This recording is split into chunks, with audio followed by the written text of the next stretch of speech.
Fala aí galera, eu sou Renato Monterani, esse é o canal Peixe Grande Aquarismo e se essa é a sua primeira vez aqui no canal, inscreva-se, já clique no sininho das notificações e deixa o seu like aí para ajudar a divulgar o conteúdo para mais pessoas na plataforma. No vídeo de hoje, pessoal, vamos falar sobre ciclídeos africanos. Quem são esses carinhas muito legais? Logo depois da vinheta.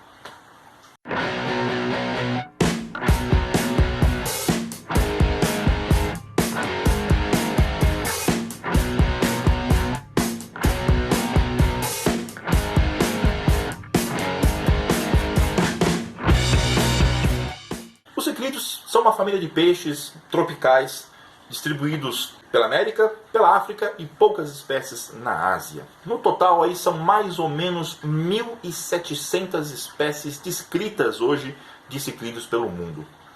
Dessas 1.700, 2/3 delas estão na África. A maior parte dos ciclídeos são africanos realmente.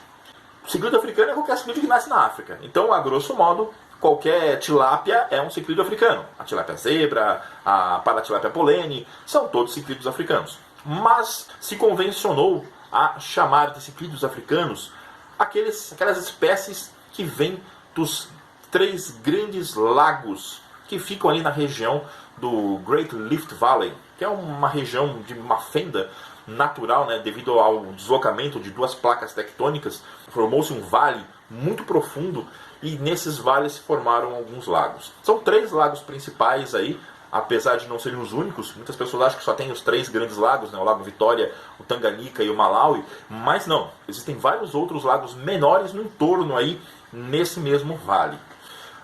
Desses 3 lagos, pouco se fala na questão da aquariofilia com relação ao Lago Vitória. Isso porque o Lago Vitória ele não tem tantas espécies coloridas quanto o Tanganica e o Malawi. Então, do ponto de vista do aquarismo, o Lago Vitória tem uma importância menor. Tá? Mas fica aqui já um adendo, né, sobre esse lago, que ele está sofrendo terríveis mudanças ambientais. Né? Ele é um lago que durante muito tempo foi muito mexido. Originalmente, as espécies desse lago não são tão numerosas como os outros lagos, né? Ele tem uma quantidade menor de espécies e, em sua imensa maioria, espécies de pequeno porte. Logo, para pesca comercial, né, para pesca para alimentação, não são espécies indicadas. E nisso, há décadas, se iniciou um processo de introdução de espécies exóticas. Entre elas, a perca do Nilo, que quase que devastou esse lago. Do ponto de vista econômico para a região foi muito bom, porque as pessoas têm uma fonte de alimento, né, de renda, que é a pesca da perca do Nilo. Do ponto de vista ecológico foi um desastre, porque é uma espécie altamente predadora. Ela tem eliminado espécies tanto por predação direta como por competição de alimento. Ou seja, ela é mais eficiente como predadora do que outras espécies nativas e acaba tirando o alimento das espécies nativas. Então o Lago Vitória realmente está uma situação muito complicada. Por outro lado, Tanganica e Malawi são lagos muito bem preservados. Tanganica não tem nenhum histórico de introdução e no Malawi tem acho que 3 ou 4 só espécies que foram introduzidas, mas não causaram um impacto ambiental tão avassalador quanto o que aconteceu aí no Lago Vitória. Muito bem, pessoal. Continuando aqui a nossa jornada pelos grandes lagos africanos. Eu estou indo do norte para o sul. Primeiro foi o Lago Vitória, que eu falei brevemente. Vou falar agora sobre o Lago Tanganica. Mas antes, eu queria fazer um comentário sobre uma coisa importante que é o nosso querido pH. Isso porque, né? Vocês vão ouvir muito falar que não se deve misturar ciclídeos de lagos diferentes. E as pessoas, se forem checar apenas o pH desses lugares, olha só. Vitória 7.2 a 8.6, Malawi 7.4 a 8.6, Tanganica de 7.8 a 9. Existem alguns lugares que falam um pouco mais, um pouco menos. Eu chequei num site que falava sobre os lagos e usei essa informação, tá? Primeira coisa, vocês vão ver que existe variação bem grande de pH nesses lagos. Por que isso? Os lagos são muito grandes, eles têm profundidades diferentes, eles têm vegetação diferente nas suas bordas. Então tudo isso daí acaba interferindo, e algumas regiões dos lagos têm pHs diferentes das outras. E existem espécies que vivem em regiões que têm pH fixo. Então, por isso que às vezes espécies do mesmo lago têm referência de parâmetros diferentes, porque elas vivem em lugares com pHs realmente diferentes aí. E esses 3 lagos, eles são lagos muito parados, eles não têm uma movimentação de água. Então esses parâmetros são bem estáveis, varia pouco de uma região para outra, de uma época para outra. E todos eles têm uma faixa de água habitável não muito profunda, porque apesar desses lagos serem muito profundos, a partir, se não me falha a memória, de 250 metros, não existe oxigênio disponível. Então só bactérias anaeróbicas habitam a parte mais profunda desses lagos. Mas voltando a falar do pH, né? Se a gente for levar em conta o pH, olha só, levando em conta esse intervalo, se eu manter, por exemplo, o meu aquário em pH 8.3, se for pela questão do pH, eu poderia manter aí os ciclídeos dos lagos misturados sem nenhum problema. Porque 8.3, nos 3 lagos você vai encontrar esse pH. Mas tem uma coisa diferente, tá? Lago Vitória e Lago Malawi são mais próximos. Você até poderia manter ciclídeos do Lago Vitória no Lago Malawi. Agora, o Tanganica, ele tem uma água muito mais mineralizada. Então, é uma água com um KH mais alto e com muito mais sais dissolvidos na água do que o Malawi e do que o Vitória. E essa diferença de sais acaba sendo o problema maior de você misturar ciclídeos desses lagos. Se você colocar um Malawi no Tanganica, ele vai estar vivendo uma quantidade muito maior de sais do que ele está acostumado, e isso pode dar problemas renais aí para ele, de balanço osmótico. E o Tanganica, ele vai estar num lugar com menos sais, ele pode também ter problema devido à falta desses sais. Então é extremamente difícil você conseguir equalizar todos os parâmetros para que você possa manter Malawi e Tanganica juntos no mesmo tanque. É impossível? Não, não é impossível, tá?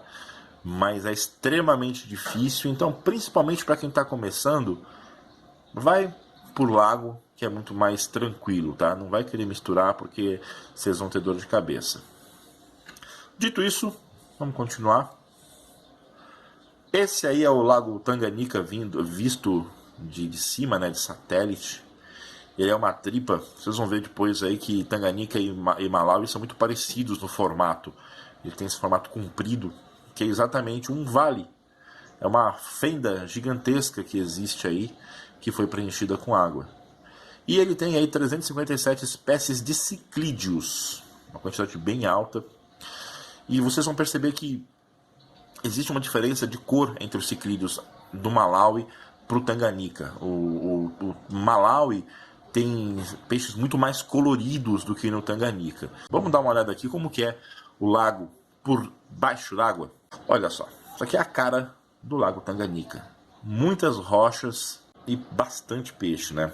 Aqui eu vou mostrar para vocês um pouco da diversidade de peixes do Lago Tanganica.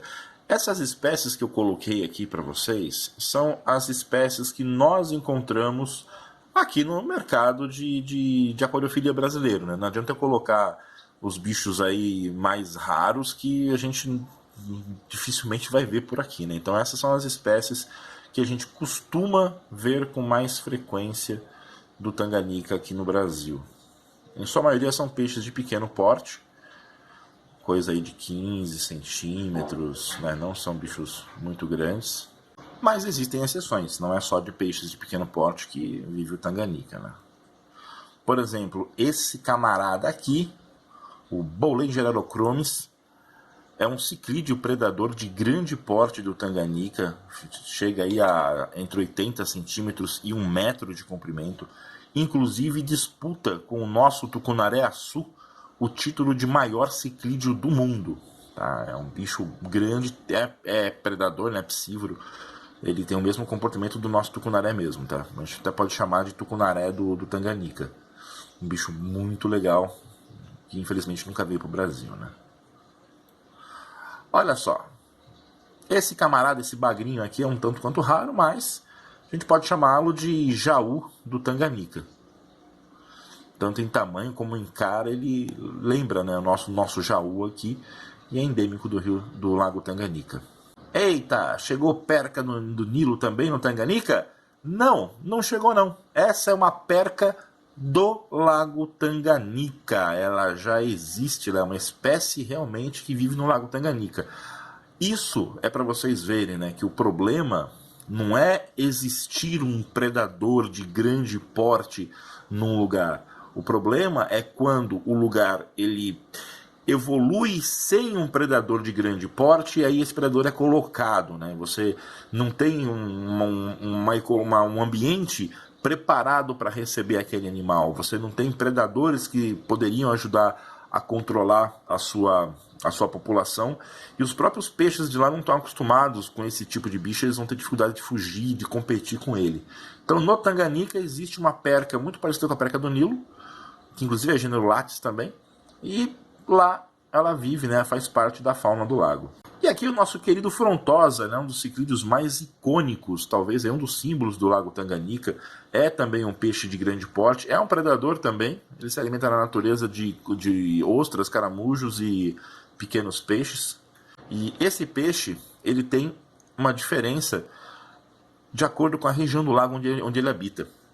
Aqui é outra coisa que vocês vão perceber. Por ser um lago muito grande, o Lago Tanganica acaba isolando populações. Então aqui são 10 populações de frontosa que desenvolvem características diferentes. Isso aqui, pessoal, é a evolução ao vivo para a gente assistir. Esses animais estão caminhando para se transformar em espécies diferentes. Então, por enquanto, são algumas variedades, né? Mas isso aqui está caminhando realmente para ser uma espécie diferente aí. Cada uma vai ser uma espécie nova muito em breve. Vocês vão ver ali em cima que existem várias determinações ali de espécies. Só que o que existe, né, de oficial mesmo aceito são 2 espécies de frontosa só. O resto ali ainda não foi aceito ou pode ter já caído. Tá? Eu não cheguei a verificar esses nomes todos ali, o que está válido, o que não está. Mas eu sei que, segundo o Fishbase, são apenas 2 espécies de frontosa que são válidas no momento. Um outro bicho aqui que é símbolo do Tanganica são os troféus. Herbívoros nesse caso, né? Eles são peixes herbívoros. Eles habitam uma região muito grande do lago também. Tem 6 espécies descritas e olha só a diversidade de cores que existe desse bicho. E vocês vão perceber que cada variação de cor habita um local específico. Aqui é mais um exemplo da evolução em andamento. Esses bichos vivem em áreas específicas, estão se especializando e a tendência é daqui a um tempo cada um se tornar uma espécie diferente aí desse gênero que cada vez vai ficar maior, né? Agora vamos falar rapidamente sobre o Lago Malawi. Ele tem a maior quantidade de espécies de ciclídeos, né? São 470. Isso agora, mas a cada expedição que se faz para esses lagos se descobrem novas espécies. Então isso vai crescer bastante ainda conforme vai se passando o tempo. Isso não tenham dúvidas. Ele é... Vocês vão ver que a aparência do layout é muito parecida, né? São rochas em alguns pontos com areia, mas são peixes mais coloridos, né? Essa, como eu falei, é a marca do Malawi. São peixes muito mais coloridos do que os peixes que a gente vê no Tanganica, né? Cores muito mais diversificadas, inclusive. Vocês vão ver que existem peixes parecidos de cores diferentes, né? Uns mais marrons, os mais apagados são as fêmeas. Os machos de ciclídeos africanos, em sua maioria, são mais coloridos. Mas não é só de peixe pequeno também, tá, pessoal? Isso aqui é mais um predador. É um bagre que fica com 1,5 m, mais ou menos, do Lago Malawi. Um dos grandes predadores do lago. Isso aqui parece uma tilápia, mas não é. Isso aqui é um dos grandes ciclídeos predadores também aí do Malawi. Serranochromis, é um bicho bem legal. Infelizmente não veio para o Brasil ainda. Isso aqui é um mormirídeo, é um parente do nosso peixe elefante, só que esse aqui é predador, tá? Ele, quando cai à noite, ele sai das partes mais profundas do lago e vem caçar os ciclídeos na parte mais rasa, tá? É um grande predador, chega a 2 metros isso aqui. É um dos grandes predadores do lago Malawi. E aqui, pessoal, vamos fazer uma divisão, né, dos peixes do Malawi entre os raps, que são carnívoros, e os mibunas, que são herbívoros. Esses nomes, o rap vem de Aplochromis, porque antigamente quase todos os peixes lá do Malawi que eram carnívoros estavam no gênero Aplochromis. E isso daí mudou, foram criados inúmeros gêneros diferentes, e para facilitar, o pessoal chama tudo que é carnívoro lá do Malawi de rap. Até mais fácil para a pronúncia também do pessoal lá de fora, né? E mibuna é um termo local que significa mais ou menos peixe de pedra. São herbívoros, né? Na verdade são onívoros, né? Eles ficam raspando as algas e aquele biofilme que cria por cima das pedras, né? Então comem algas, comem pequenos crustáceos também no meio ali, mas são basicamente herbívoros. E aqui é mais uma coisa que vocês vão ouvir muito, tá? Não misturar ciclídeos herbívoros com carnívoros, ou seja, não misturar raps com mibunas. Isso porque as dietas deles são muito diferentes, né? Os raps são carnívoros, precisam de uma dieta com alta proteína, e os mibunas precisam de uma dieta com baixo índice de proteína, mais material vegetal realmente. E misturar esses bichos acaba facilitando o chamado bloating, né, do Malawi, ou inchaço, né, do Malawi, que apesar de levar o nome de Malawi, pode atingir qualquer ciclídeo ou qualquer peixe africano, que é basicamente esse inchaço aí da barriga, é multifatorial.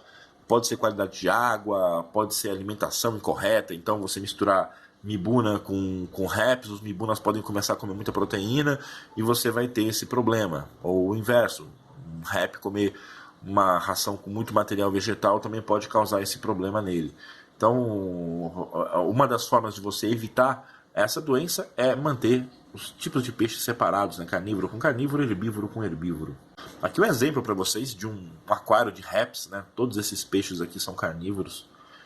Assim você consegue utilizar um tipo só de ração para eles, não tem esse risco de doenças aí devido à falha de alimentação.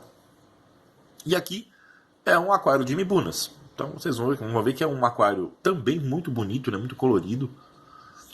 E você vai conseguir manter aí com um tipo de ração para onívoros, com uma ração com um pouco mais de espirulina, um pouco mais de vegetais. Você vai conseguir manter esses bichinhos aqui muito bem saudáveis durante muito tempo, pessoal. E é isso aí, pessoal. Esse vídeo foi só para falar quem são os nossos queridos ciclídeos africanos. O próximo vídeo eu vou falar para vocês aí dicas de montagem realmente, do que fazer, do que não fazer, do que é verdade, do que é mito, porque eu vejo que existe muita bobagem sendo pregada como regra nesse meio de ciclídeos africanos. Tá ok, pessoal? Então, obrigado aí mais uma vez pela audiência, deixem os likes de vocês, já clica no sininho e se inscreva se você não for inscrito, me siga lá no Instagram também, e por hoje só. Valeu e fui!